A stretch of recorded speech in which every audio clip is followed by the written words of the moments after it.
Hi, I'm Kevin Willett, and it's time for your 2-minute training. It starts right now. Let's do this.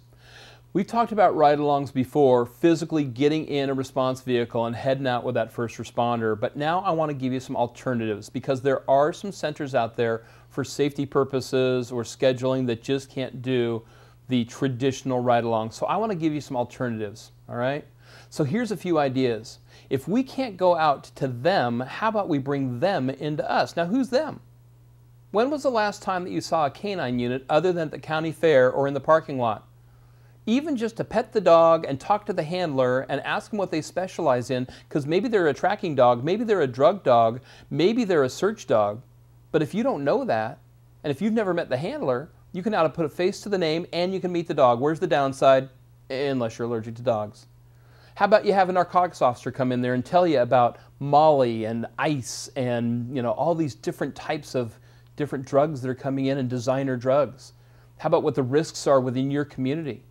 Have a detective come in or someone from the vice squad, you name it. And let's not forget fire and EMS. Fire and EMS have all kinds of great things they can show you, even if they just pull the engine out front and one dispatcher at a time go and tour the rig. You would be amazed how these equipments have changed over the last decade compared to maybe when you started in this profession.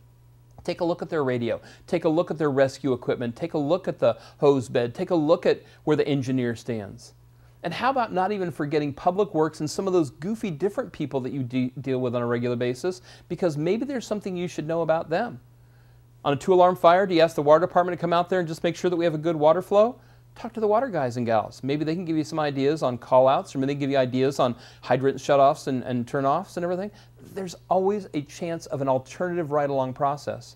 Start thinking, because that's what these 2-minute trainings are all about. And that's your 2-minute training for this week. We'll see you next time.